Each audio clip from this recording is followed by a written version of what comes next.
Albert Ellis didn't set out to create a new school of psychotherapy. He set out to solve a problem.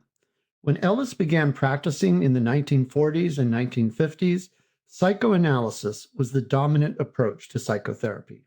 Like many psychologists of his generation, he trained as a psychoanalyst. Freud transformed the field by helping us appreciate the importance of unconscious processes, early experience, and the complexity of human motivation.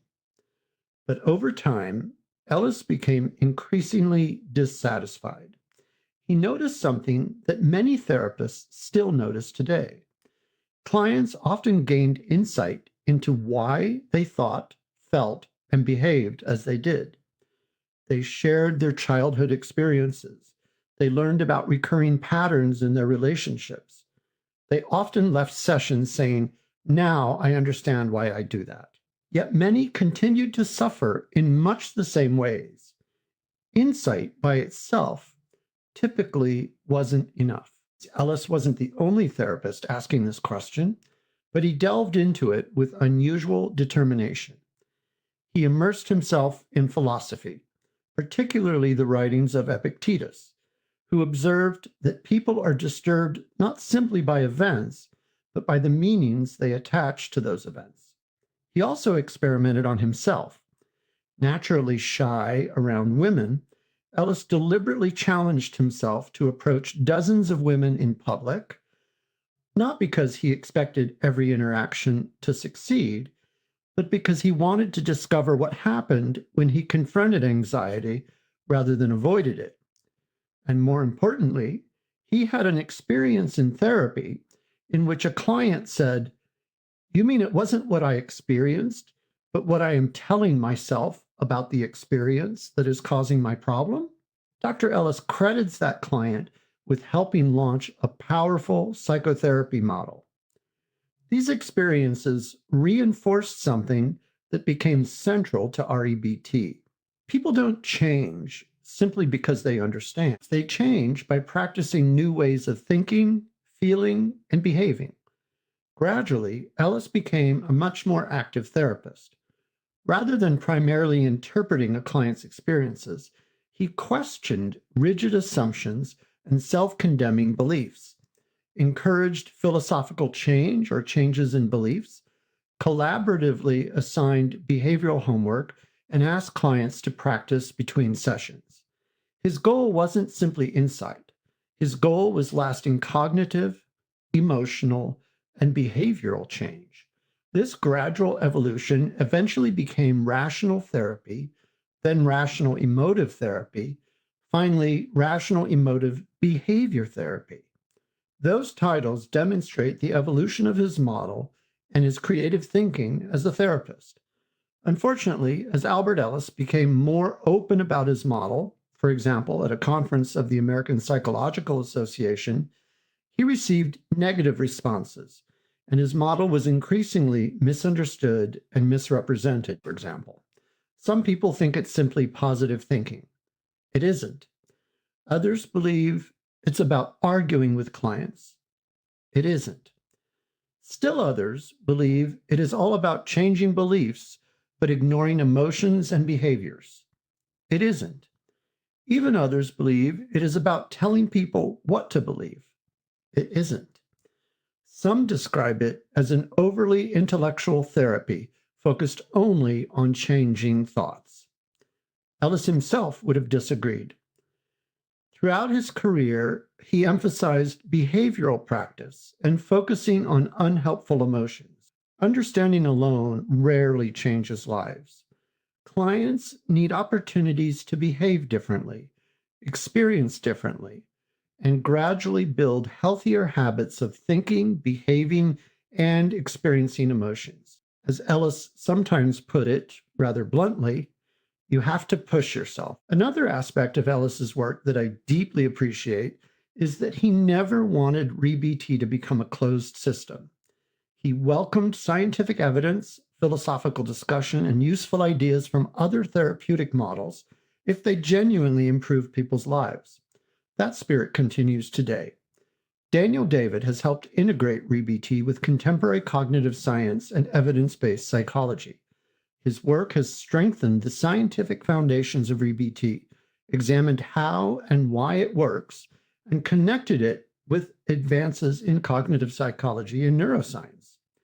Wendy Dryden has probably done more than anyone to make REBT accessible to practicing clinicians. Through his writing, teaching, and supervision, he has refined REBT into a flexible and practical approach that therapists can adapt to the needs of individual clients rather than applying it mechanically. Raymond DiGiuseppe has made major contributions to the empirical foundation of REBT through research on irrational beliefs, emotions, assessment, personality, and psychotherapy outcomes. His work has helped demonstrate that REBT is both philosophically rich and scientifically testable. Kristene Doyle has expanded REBT's application to eating disorders, while also reminding us of something every experienced therapist eventually learns: timing matters. A perfectly logical dispute offered immediately after a devastating loss may be experienced not as helpful, but as lacking empathy. Effective REBT is not simply about asking good questions. It is also about knowing when clients are ready to hear them. James McMahon explored philosophical questions that have received relatively little attention within REBT, particularly the nature of the self and the philosophy of living that underlies emotional well-being. His work reminds us that REBT has always been more than a collection of therapeutic techniques. Maddie Amelie has done fantastic work integrating REBT and logotherapy to go more deeply into the role of meaning and purpose in psychotherapy. In my own work, I've been interested in integrating REBT with findings from evolutionary psychology, neuropsychology, trauma research, and constructivism. More recently, I've been exploring questions about the nature of the self, life roles, values, and meaning, while working toward a more philosophically and epistemologically coherent understanding of REBT that remains faithful to Ellis's original spirit while continuing to develop it. And there are many other talented young researchers throughout the world conducting creative research into various aspects of REBT. These are only a few examples. The point is that REBT remains a living tradition. It continues to evolve as clinicians encounter new questions, new populations, new research, and new opportunities for integration. So, did Albert Ellis solve the problem he set out to solve? I think he solved a great deal. He demonstrated that insight alone is often insufficient for lasting change. He showed that our philosophies of living profoundly influence our emotions and behavior. He emphasized that lasting change requires practice, not simply understanding. And he helped lay the foundation for what would become the cognitive behavioral therapies used throughout the world today. At the same time, like every important scientific and philosophical tradition, REBT continues to grow. Each generation inherits valuable ideas, tests them, refines them, and sometimes discovers entirely new questions worth asking. If you're an early career therapist or researcher, I hope you'll see that as an invitation.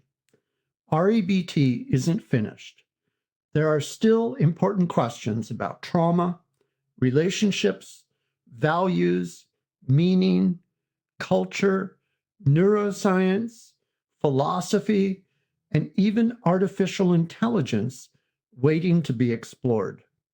Albert Ellis challenged us to question assumptions, follow the evidence, think philosophically, and never stop learning.